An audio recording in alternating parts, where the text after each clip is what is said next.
Hello friends, स्वागत है आपका हमारे YouTube channel study with smartness में। आज हम पढ़ेंगे संविधान का भाग 8, जिसमें अनुच्छेद 239 से 242 तक वर्णन है।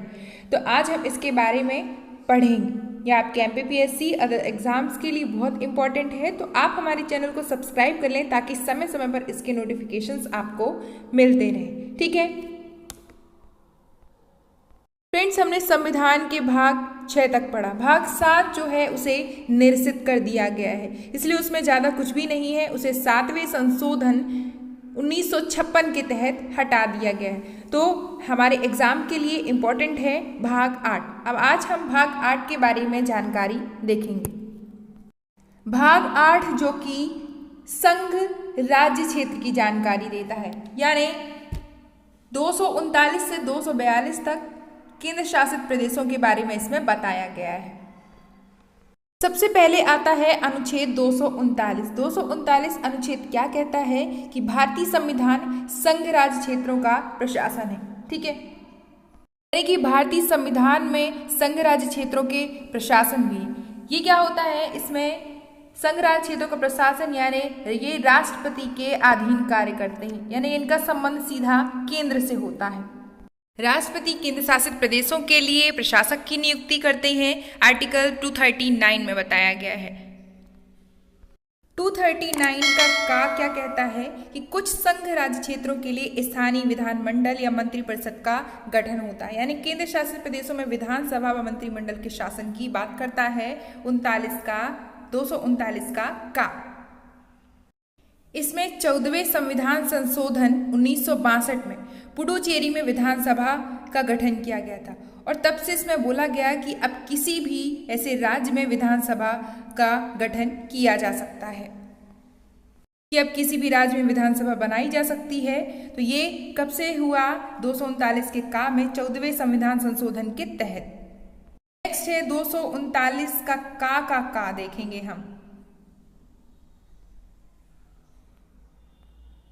इसमें दिल्ली के लिए विशेष उपबंध यानी कि दिल्ली एनसीआर यानी राष्ट्रीय राजधानी क्षेत्र का दर्जा इसे देने के लिए बात कही गई। दिल्ली में विधानसभा व मंत्रिपरिषद के गठन की बात कही गई, और ये 69वें संविधान संशोधन 1991 के तहत कहा गया। इसमें 2 संशोधन की बात करी गई, 69वां संविधान संशोधन 1991 और 70वां संविधान संशोधन। 70वां संविधान संशोधन क्या कहता है कि पुडुचेरी और दिल्ली की विधानसभा को राष्ट्रपति चुनाव में भाग लेने की अनुमति प्रदान की गई, यानी दिल्ली पुडुचेरी की जो विधानसभा है वो राष्ट्रपति चुनाव में भाग ले सकती है। और ये हम जानते हैं कि राज्य की विधानसभा के सदस्य राष्ट्रपति चुनाव में भाग लेते हैं। तो यहाँ पे केंद्र शासित प्रदेशों की बात की जा रही है। तो केंद्र शासित प्रदेशों में दिल्ली और पुडुचेरी को चुनाव की अनुमति प्रदान करी गई। 69वां संविधान संशोधन 1991 में हुआ और 70वां संविधान संशोधन 1992 में हुआ। नेक्स्ट आर्टिकल आता है 239 का खा। ये क्या कहता है कि संवैधानिक तंत्र के विफल हो जाने की दशा में कुछ नियम इसमें बनाए गए हैं। नेक्स्ट आर्टिकल है 239 का खा। ये क्या कहता है कि यदि विधानमंडल बन जाता है, विधानसभा बन जाती है, तो वहां पर शासन चालू हो जाता है। और जैसे कुछ केंद्र शासित प्रदेशों में प्रशासक नियुक्त होते हैं, कुछ में उपराज्यपाल होते हैं, और चंडीगढ़ एक ऐसा केंद्र शासित प्रदेश है जहां पर मुख्य प्रशासक नियुक्त होते हैं। ठीक है, तो यहाँ पर बताया गया कि अध्यादेश के बारे में बात की गई, यानी उपराज्यपाल को अध्यादेश की शक्ति यहाँ पे प्रदान की गई 239 के खा अनुच्छेद के तहत, कि यहाँ भी अध्यादेश जारी किया जा सकता है। फ्रेंड्स, हमने पढ़ा है आर्टिकल 123 राष्ट्रपति के अध्यादेश की बात करता है। ठीक है, आर्टिकल 213 राज्यपाल के अध्यादेश की बात करता है, और आर्टिकल 239 उपराज्यपाल के अध्यादेश की बात करता है। ये 3 इंपॉर्टेंट आर्टिकल आप याद रखें, अध्यादेश से संबंधित है। नेक्स्ट आर्टिकल है अनुच्छेद 240। ये क्या कहता है कि कुछ संघ राज्य क्षेत्रों के लिए विनियम बनाने की राष्ट्रपति की शक्ति, यानी कि राष्ट्रपति किसी भी संघ शासित प्रदेश के लिए नियम कानून बना सकते हैं। इसका प्रावधान अनुच्छेद 240 में किया गया है। नेक्स्ट आर्टिकल है 241। अनुच्छेद क्या कहता है कि संघ राज्य क्षेत्रों के लिए उच्च न्यायालय, यानी कि जो भी संघ राज्य क्षेत्र है वहां पर उच्च न्यायालय के गठन की बात कौन करता है? 241 अनुच्छेद। हमने पहले ही पढ़ा है कि उच्च न्यायालय का जो उपबंध है, ठीक है, वो अनुच्छेद 141 में हमने पढ़ा है। और यहाँ पर केंद्र शासित प्रदेश की बात करें तो 241 अनुच्छेद आप याद रखें। नेक्स्ट आर्टिकल है 242 और अंतिम, इसे निरसित कर दिया गया है। 7वें संविधान संशोधन 1956 के तहत इसे हटा दिया गया है। तो निरसन है 242 अनुच्छेद में। चलिए अब हम जान लेते हैं केंद्र शासित प्रदेशों के बारे में कि कितने केंद्र शासित प्रदेश हैं और कहाँ पर उपराज्यपाल, प्रशासक और मुख्य आयुक्त नियुक्त किए जाते हैं। तो फ्रेंड्स, वर्तमान में अगर हम बात करें तो 28 राज्य और 8 केंद्र शासित प्रदेश हैं। ठीक है, कौन कौन से हैं ये भी देख लेते हैं। दिल्ली, पुडुचेरी, चंडीगढ़, अंडमान निकोबार द्वीप समूह, लक्षद्वीप, दादरा नगर हवेली, दमन दीव को एक किया गया है, जम्मू कश्मीर और लद्दाख। पहले केंद्र शासित प्रदेशों की संख्या 7 थी, अब 8 हो गई है। जम्मू कश्मीर और लद्दाख को 31 अक्टूबर 2019 से प्रभावी बना दिया गया है। 31 अक्टूबर 2019 से जम्मू कश्मीर और लद्दाख 2 केंद्र शासित प्रदेश बने। वहीं हम दादरा नगर हवेली और दमन दीव की बात करें तो दादरा नगर हवेली दमन दीव को की राजधानी दमन दीव बना दी गई है, यानी एक केंद्र शासित प्रदेश बना दिया गया है इसे। कब से प्रभावी है? तो ये 26 जनवरी 2020 से। ठीक है, चलिए अब हम जान लेते हैं कौन से केंद्र शासित प्रदेश में कौन से उपराज्यपाल, प्रशासक और मुख्य आयुक्त नियुक्त होते हैं। दिल्ली, पुडुचेरी, अंडमान निकोबार द्वीप समूह और जम्मू कश्मीर की बात करें यदि हम, यहां पर उपराज्यपाल नियुक्त किए जाते हैं, और लद्दाख यहां पर उपराज्यपाल, जबकि चंडीगढ़ एक ऐसा राज्य है जहां पर मुख्य आयुक्त की नियुक्ति की जाती है, केंद्र शासित प्रदेश है, सॉरी।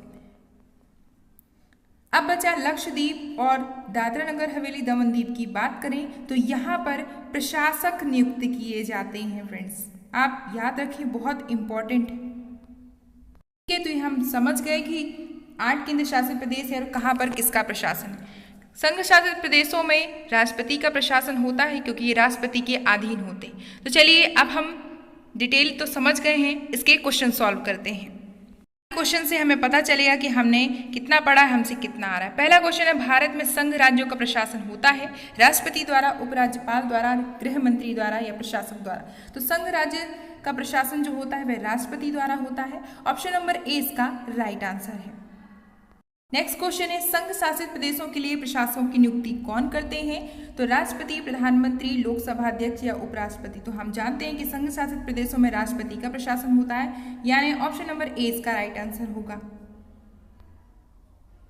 नेक्स्ट क्वेश्चन है, भारत के किस एकमात्र क्षेत्र का अपना न्यायालय है। पुडुचेरी, लक्षद्वीप, चंडीगढ़ या दिल्ली। तो हम जानते हैं उच्च न्यायालय की बात अनुच्छेद 240 में कही गई है कि केंद्र शासित प्रदेश का अपना उच्च न्यायालय होगा।